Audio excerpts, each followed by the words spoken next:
Well, hello, and hello. A big angry Phil, another edition of Dude, what the fuck? And I don't really think we're saying, dude, what the fuck? I think we're saying, dude, what the fuck took so damn long? Old Joe steps down from the 2024 presidential race. I am shocked that it took this long. All right. I'm sure all the politicians who are now saying, this is so sad. Joe Biden was the greatest president ever. Save it. Save it. If he was the greatest president ever, you wouldn't have pushed his ass out of the White House. Now, he's still in. He still will be in the White House until his term is over, unless they push him out again. Who knows? Who knows? Might as well, right? I mean, what's he going to do while he's in there? Take 20-hour naps? Pretty much what he's been doing. Well, you know what this means. This means the narrative, the one they will drag to their grave. You know, the one that's been telling us Joe Biden is sharp as a tack. Joe Biden will never drop out of the race. Joe Biden is the greatest president since sliced bread, right? Best economy ever. Wah Trump, wah Trump, wah Trump. Well, the wah Trump narrative is never going to change, all right? But the narrative, the Joe Biden narrative, that narrative got a major software update, all right? Almost like the one that knocked out half of the world, right? The IT boondoggle that happened over the weekend. It's kind of like that one, right? Because now the media pundits and the politicians and all the shills have to change their tune now. They all have to say, we're all in on Kamala Harris. We're all in on this chick that couldn't even get out of the 2020 primary without higher than 1% of the vote. That Kamala Harris, you know, the one we all know sucked their way to the top, right? That Kamala Harris. And of course, the big part of the narrative is going to be, she's a strong woman of color, and if you don't support Kamala Harris, if you say anything bad about Kamala Harris, you're a white supremacist, you're a racist, you're a bigot, you're a Nazi, you're a Trumper, you're a Christian conservative, you're a fucking white nationalist. Fucking wah. You know, they're going to bring all of that out. You know they are. They're already working on it. That's the big part of it. Anybody who does not support Kamala Harris is all of those things times 1,000. All right? You know they're going to do it. They're already working on it. They're already fucking working on it. But what changed in the last 2 weeks? What changed from just before the debate till just after the debate until now? Because even after the debate, now the debate, as much of a train wreck as that was, it did serve one good purpose, and that is it opened up a lot of eyes that were otherwise shut. It woke up people whose heads were buried in the sand. It woke up people who were just fucking delusional. People who have been drinking the mainstream media Kool-Aid.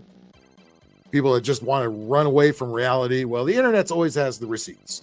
Mainstream media will not show you the Joe Biden that we know, stumbling, bumbling, tripping on stairs, you know, getting lost on stage, having people having to help him off stage. We've seen all of that for a long time now. All right. This didn't just happen the last couple of weeks. He's been on the decline since he started. They knew he was a drooling old vegetable. They knew he wouldn't say no to their demands. They, the globalist billionaires, the Soroses of the world. All right. They knew. They were going to turn down their dreams of destroying America from within. And by God, they got it done. All right. And then some. And everything they've done to Trump is backfired on, right? You look, all the wah Trump people are still going to be saying wah Trump no matter fucking what. Even after he got shot. Wah Trump, it's Trump's winner. They got him shot, right? You've seen that. But wah Trump is never going to change. I mean, Jesus Christ, he's been indicted. He's been charged. He's had money taken from him. He's had his place raided. And he's been shot at. He's still higher in the polls than ever before. And now that Biden's going to step down, and it's going to be an all-in push on Kamala Harris. You ever watch Texas Hold'em, those Texas Hold'em tournaments? And you see a guy who gets an 8-3 offsuit, and he goes all in. That's what we're doing here. We're pushing all in on an 8-3 offsuit. All right? This is a bad hand, okay? But the narrative has been officially changed and handed out to the shills and to the media. Here you go. Here, CNN, MSNBC. Here you go, retards. Here you go. Here you go, Harry Sisson. Here you go. Here you go, fucking dopes on fucking CNN. Here you go, fucking retards on Twitter. Here you go. Here's your script. Know it, learn it. All right. Don't question it. Anybody who questions it is a racist and a homophobe and a white supremacist, yada, yada, fucking yada. Well, just remember 2 weeks ago, even after the debate, I had a bad night. Wasn't my fault. I wasn't ready. Hello. They didn't pump me full of drugs that I'm used to during these things. They sent me out blind. Remember? He was not going to drop out no matter what. Wasn't this you, Biden? I could swear this was you. I'm staying in the race. Look at that fat guy back there. How to overact for 1,000. I'll beat Donald Trump. I will beat him again in 2020. You'll beat him again in 2020, whenever that year rolls around. Jeez, it's far off, isn't it? We're still here in 1992 somewhere. And now you can tell they're yelling in his ear, hey, retard, 2024. That's the current year, 2024. You're going to beat him in 2024. Say it. Oh, by the way, we're going to do it again in 2024. There you go. Good job, Joey. We'll give you some ice cream when you get out of there, if you can find your way off the stage. I learned long ago, when you get knocked down, you get back up.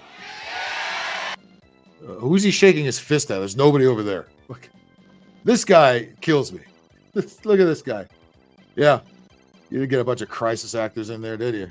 And the black chick could not be less interested to be there. Well, that's great. So, what the fuck? What changed? What changed? We went from that to this. The letter of resignation. This one. There you go. What changed here? And I'm sure this is in his own words, 100%. I'm disappearing off the screen, goddammit. My fellow Americans, over the past 3.5 years, we have made great progress as a nation. Downward. Today, America has the strongest economy in the world. Bull fucking shit. Already, second paragraph, already full of shit. It's not looking good. But yeah, we know you didn't write this. You probably don't even know what's going on. We don't even know if you're really alive. I mean, come on. You think we're going to get the truth? You're right. You're not allowed to know the truth. Anyway, let's get down to the punchline here. It has been the greatest honor of my life to serve as your president. And while it has been my intention to seek re-election, I believe it is the best interest of my party and the country for me to step down. Yeah, this is something he would say. Right? Wait a minute. What changed here? Where's this guy?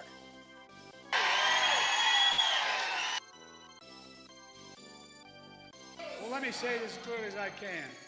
I'm staying in the race. I'll beat Donald Trump.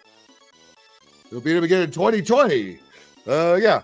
So just 2 weeks later, we get this.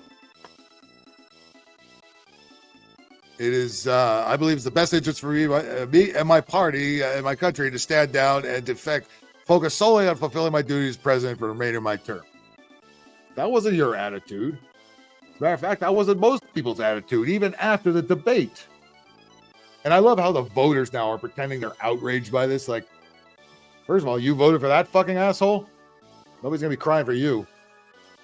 No, you do enough crying as it is. All right?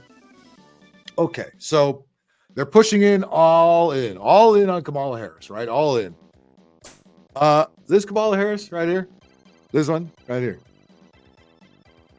Let's get her up there. There we go. You'd think Kamala Harris was running this show here, as wanky as it is. Okay, Kamala Harris, the border czar, right? The border czar. How well has she been doing with that? More people have gotten across the border now than any times in history, but the border czar, okay. And she also really, really loves yellow school buses. Here's the thing. Who doesn't love a yellow school bus, right? Can you raise your hand if you love a yellow school bus, right? Just, there's something about, and most of us, many of us went to school on the yellow school bus. Like the short bus. Those are yellow. Right? And it's part of our experience growing up. It's part of, a nostalgia and a memory of the excitement and joy of going to school, to be with your favorite teacher, to be with your best friends, and to learn. When she speaks, does she sound drunk, high, retarded, or all the above? Let me know in the comments. The school bus takes us there. The school bus takes us to school. Okay. They're going all in on that. And by the way, what is the deal with this? That is Alex Soros, George Soros' son, who will take over the empire when old George finally kicks off. Should be in a second now. Standing there with Kamala Harris. As I can't imagine who has skin in this game, right? We all see what's going on here. You're just going to get Trump elected unless you do more shenanigans, which I'm sure you will. But going all in on that, dude, what the fuck? Thank you very much for tuning in. I do appreciate each and every one of you. Follow me on Rumble, Big Angry Phil Podcast on Rumble. Share me on the social medias, Instagram, Big Angry Phil, Twitter X, at the Big Angry Phil, Big Angry Phil on Facebook, and of course, Big Angry Phil on YouTube. All right. I will get on out of here. See you next time. Until then, dude.